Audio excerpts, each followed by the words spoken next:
Megan, 1 year earlier. Wednesday, May 16th, 2012. Morning. I can hear the train coming. I know its rhythm by heart. It picks up speed as it accelerates out of Northcote Station, and then, after rattling round the bend, it starts to slow down, from a rattle to a rumble. And then sometimes a screech of brakes as it stops at the signal, a couple 100 yards from the house. The coffee is cold on the table, but I'm too deliciously warm and lazy to bother getting up to make myself another cup. Sometimes I don't even watch the trains go past. I just listen, sitting here in the morning, eyes closed and the hot sun orange on my eyelids. I could be anywhere. I could be in the south of Spain at the beach. I could be in Italy, the Cinque Terre. All those pretty colored houses and the trains ferrying the tourists back and forth. I could be back in Hocklam, with the screech of gulls in my ears and salt on my tongue, and a ghost train passing on the rusted track half a mile away. The train isn't stopping today. It trundles slowly past. I can hear the wheels clacking over the points. I can almost feel its rocking. I can't see the faces of the passengers, and I know they're just commuters heading to Euston to sit behind desks. But I can dream of more exotic journeys, of adventures at the end of the line and beyond. In my head, I keep traveling back to Hocklam. It's odd that I still think of it. Morning's wind, on mornings like this, with such affection, such longing, but I do. The wind in the grass, the big slate sky over the dunes. The house infested with mice and falling down, full of candles and dirt and music. It's like a dream to me now. I feel my heart beating just a little too fast. I can hear his football on the stairs. He calls my name. You want another coffee, Megs? The spell is broken. I'm awake. Evening. I'm cool from the breeze and warm from the 2 fingers of vodka in my martini. I'm out on the terrace, waiting for Scott to come home, going to persuade him to take me out to dinner at the Italian on Kingley Road. We haven't been out for bloody ages. I haven't got much done today. I was supposed to sort out my application for the fabrics course at St. Martin's. I did start it. I was working downstairs in the kitchen when I heard a woman screaming, making a horrible noise. I thought someone was being murdered. I ran outside into the garden, but I couldn't see anything. I could still hear her, though. It was nasty. It went right through me, her voice really shrill and desperate. What are you doing? What are you doing with her? Give her to me. Give her to me. It seemed to go on, though it probably only lasted a few seconds. I ran upstairs and climbed out onto the terrace, and I could see, through the trees, 2 women down by the fence, a few gardens over. One of them was crying, maybe they both were, and there was a child bawling its head off, too. I thought about calling the police, but all seemed too calm then.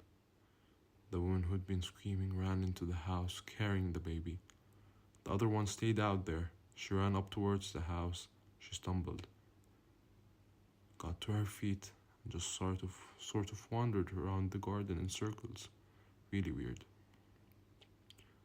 God knows what's going on. But it's the most excitement I've had in weeks. My days feel empty now. I don't have the gallery to go to any longer. I really miss it. I miss talking to the artists.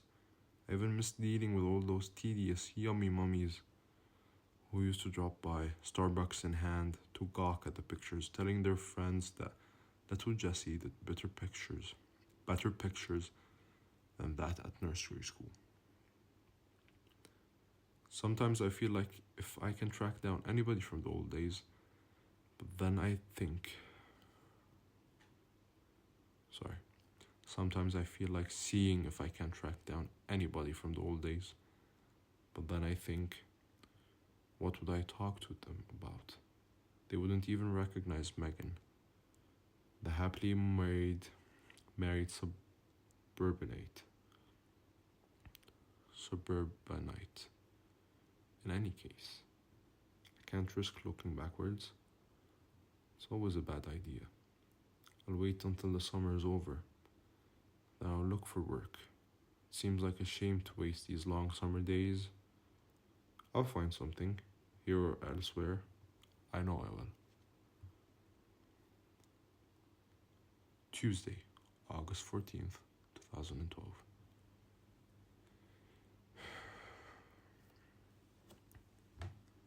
I find myself standing in front of my wardrobe, staring for the 100th time at a rack of pretty clothes. The perfect wardrobe for the manager of a small but cutting-edge art gallery. Nothing in it says nanny. God, even the word makes me want to gag. I put on jeans and a t-shirt. Scrape my hair back, don't even bother putting on any makeup. There's no point, is there? Prettying myself up to spend all day with the baby. I flounce downstairs, half spoiling for a fight. Scott's making coffee in the kitchen. He turns to me with a grin, and my mood lifts instantly. I rearrange my pout to a smile. He hands me a coffee and kisses me. There's no sense blaming him for this. It was my idea. I volunteered to do it.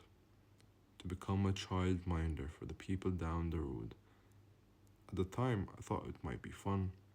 Completely insane. Really. I must have been mad, bored, mad, curious. I wanted to see.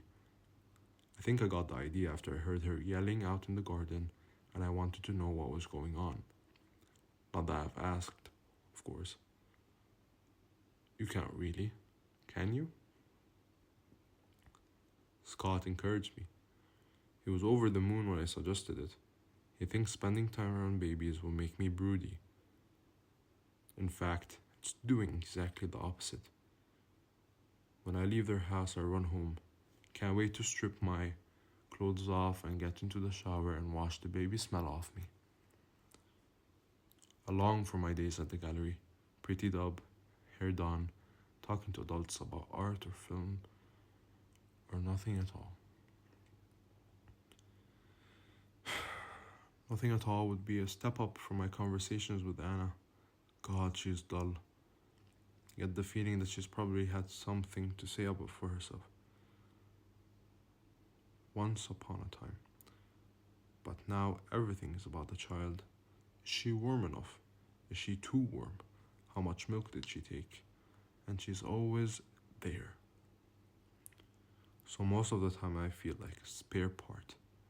My job is to watch the child while Anna rests. To give her a break. A break from what exactly?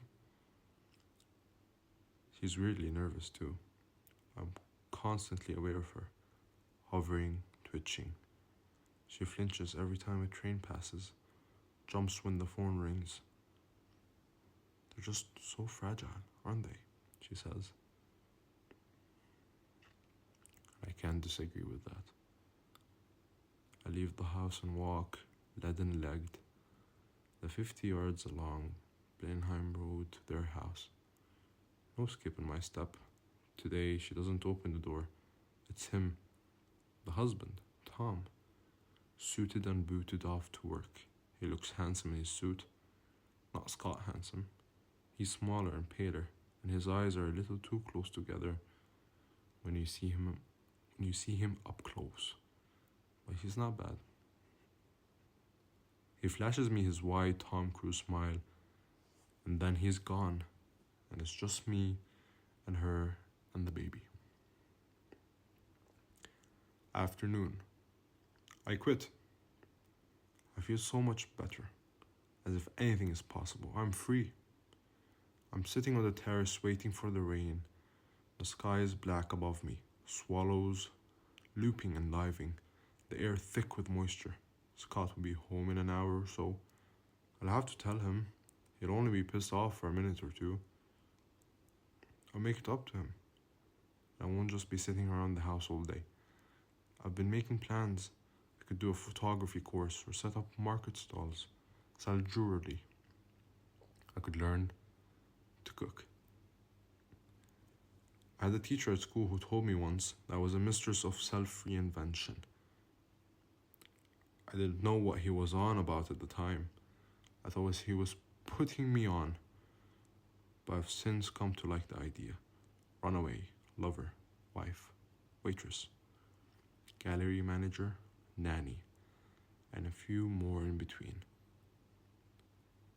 So who do I want to be tomorrow? I didn't really mean to quit. The words just came out. We were sitting there on the kitchen table, Anna with the baby on her lap, and Tom had popped back to pick something up.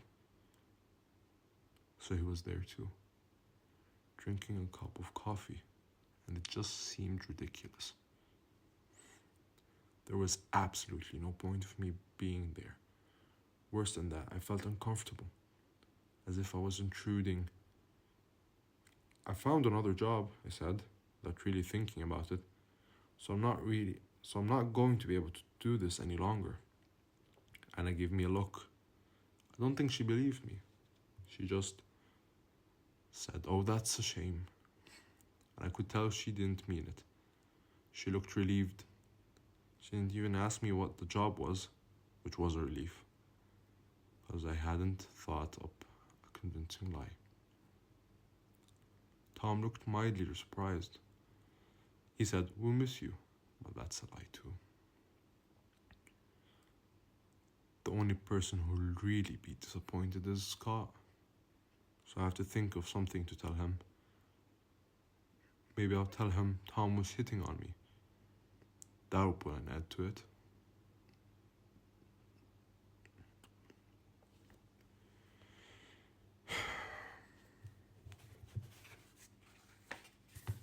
Thursday, September 20th, 2012. Morning. It's just after 7. It's chilly out here now, but it's so beautiful like this. All these strips of garden side by side, green and cold, and waiting for fingers of sunshine to creep up from the tracks and make them all come alive. I've been up for hours, can't sleep. I haven't slept in days. I hate this. Hate insomnia more than anything. Just lying there, brain going round. Tick, tick, tick, tick. I itch all over. I want to shave my head.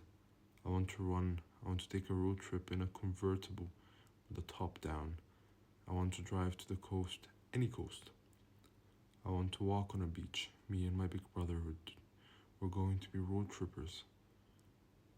We had such plans, Ben and I. Well, they were Ben's plans mostly. He was such a dreamer. We were going to ride motorbikes from Paris to Côte d'Azur, all the way down the Pacific coast of the USA, from Seattle to Los Angeles. We were going to follow in the Che Guevara's tracks from Buenos Aires to Caracas. Maybe if I'd done all that, I wouldn't have ended up here, not knowing what to do next. Maybe if I'd done all that, I'd have ended up exactly where I am, and would be perfectly content. But I didn't do all that, of course, because Ben never got as far as Paris, never even made it as far as Cambridge. He died on the A10, his skull crushed beneath the wheels of an articulated lorry. I miss him every day, more than anyone. I think he's the big hole in my life, in the middle of my soul. Maybe he was just the beginning of it. I don't know. I don't even know whether all this is really about Ben, or whether it's about everything that happened after that, and everything that's happened since. All I know is, 1 minute I'm taking along fine, life is sweet, and I want for nothing, and the next I can't wait to get away. I'm all over the place, slipping and sliding again. So I'm going to see a therapist, which could be weird, but it could be a laugh too. I've always thought that it might be fun to be a Catholic, to be able to go to the confessional and unburden yourself.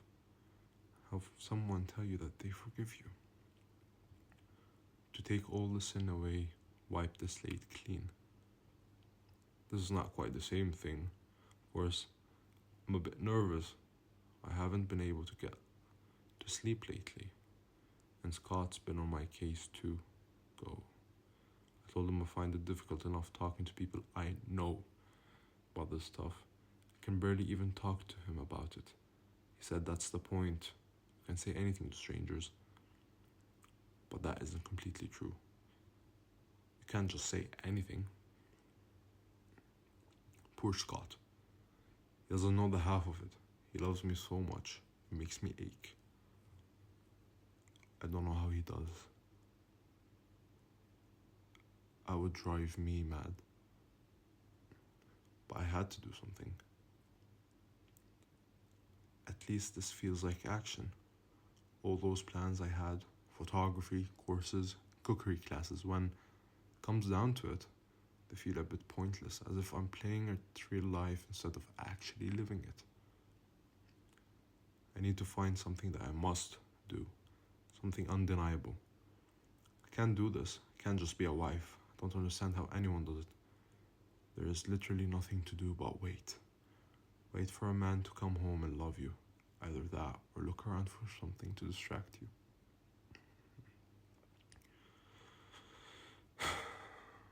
Evening. I've been kept waiting. The appointment was for half an hour, and I'm still here, sitting in the reception room, flicking through Vogue, thinking about getting up and walking out. I know doctors' appointments run over, but therapists? Films have always led me to believe that they are kick you out of the moment your 30 minutes are up. I suppose Hollywood isn't really talking about the kind of therapist you get referred to on the National Health Service. I'm just about to go up to the receptionist to tell her that I've waited long enough. I'm leaving, when the doctor's office swings open and this very tall, lanky man emerges, looking apologetic and holding out his hand to me. Mrs. Hipwell, I'm so sorry to have kept you waiting, he says. And I just smile at him and tell him it's all right. And I feel in this moment that it will be all right. Because I've only been in his company for a moment or two, and already I feel soothed. I think it's the voice, soft and low, slightly accented, which I was expecting, because his name is Dr. Kamal Abdik. I guess he must be mid-30s, although he looks very young. With his incredible dark honey skin, he has hands I could imagine on me. Long and delicate fingers, I can almost feel them on my skin. Don't talk about anything substantial. It's just an introductory session, the getting to know you stuff. He asks me what the trouble is, and I tell him about the panic attacks, the insomnia, the fact that I lie awake at night too frightened to fall asleep. He wants me to talk a bit more about that, but I'm not ready yet. He asks me whether I take drugs, drink alcohol. I tell him I have other vices these days, and I catch his eye and I think he knows what I mean. Then I feel as if I ought to be taking this a bit more seriously. So I tell him about the gallery closing, and I feel at a loose end all the time. My lack of direction, the fact that I spend too much time in my head. Doesn't talk much, just an occasional prompt. But I want to hear him speak.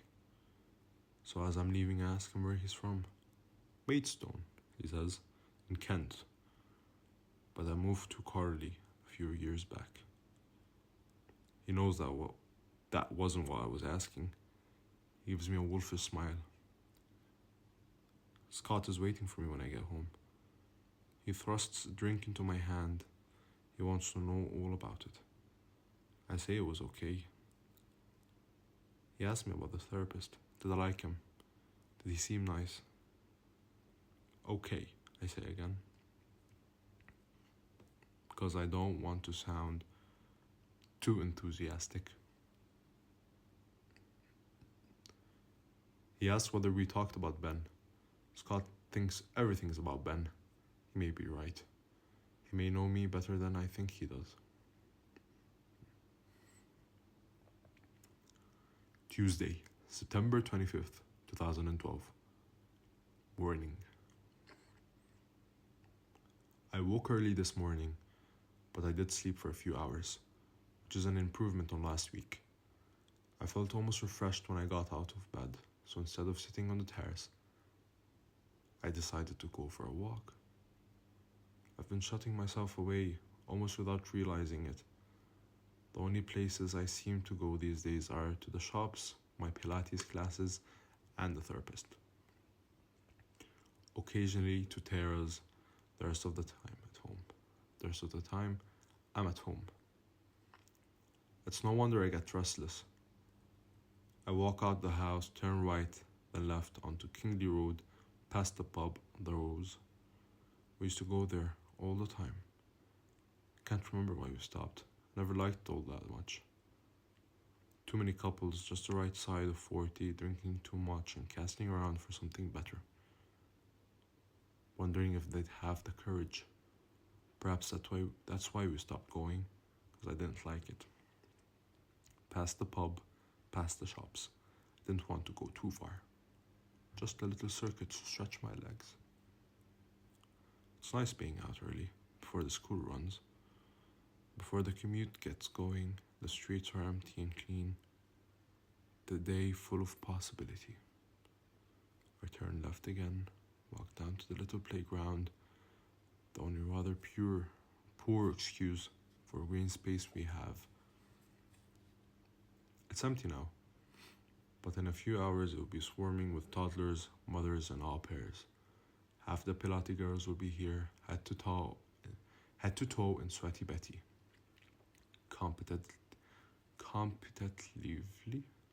Competitively stretching, manicured hands wrapped around their Starbucks. I carry on past the park, and down towards Roseberry Avenue. If I turned right here, I'd go out past my gallery, which was my gallery, now a vacant shop window, but I don't want to, because that still hurts a little. Tried so hard to make a success of it. Wrong place, wrong time. No call for art in suburbia, not in this economy. Instead, I turn right, past the Tesco Express, past the other pub, the one where people from the estate go, and back towards home. I can feel butterflies now. I'm starting to get nervous. I'm afraid of bumping into the Watsons, because it's always awkward when I see them. It's patently obvious that I don't have a new job, that I lied because I didn't want to carry on working for them. Or rather, it's awkward when I see her. Tom just ignores me, but Anna seems to take things personally. She obviously thinks that my short-lived career as a natty came to an end because of her, or because of her child. It actually wasn't about her child at all, though the fact that the child never stops whining did make her hard to love. It's all so much more complicated, but of course I can't explain that to her. Anyway, that's one of the reasons I've been shutting myself away, I suppose, because I don't want to see the Watsons. Part of me hopes they'll just move. I know she doesn't like being here. She hates that house, hates living among his ex-wife's things, hates the trains,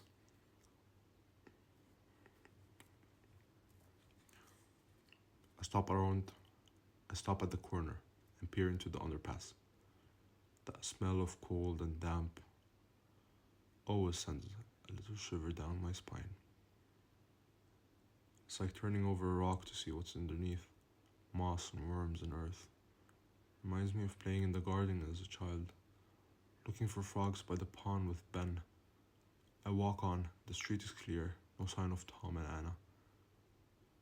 And the part of me that can't resist a bit of drama is actually quite disappointed. Evening. Scott's just called to say he has to work late. Which is not the news I wanted to hear. I'm feeling edgy. Have been all day. Can't keep still. I need him to come home and calm me down. Now it's going to be hours before he gets here. My brain is going to keep racing round and round and round. And I know I've got a sleepless night coming. I can't just sit here watching the trains. I'm too jittery. My heartbeat feels like a flutter in my chest, like a bird trying to get out of a cage. I slip my flip-flops on and go downstairs, out of the front door, and onto Blenheim Road. It's around 7:30. A few stragglers on their way home from work. There's no one else around, though you can hear the cries of the kids playing in their back gardens, taking advantage of the last of the summer sunshine before they get called in for dinner. I walk down the road towards the station. I stop for a moment outside number 23 and I think about ringing the doorbell. What would I say? Ran out of sugar? Just fancy the chat? Their blinds are half open, but I can't see anyone inside. I carry on towards the corner without really thinking about it. I continue down into the underpass. I'm about halfway through when the train runs overhead, and it's glorious. It's like an earthquake. You can feel it right into the center of your body, stirring up the blood.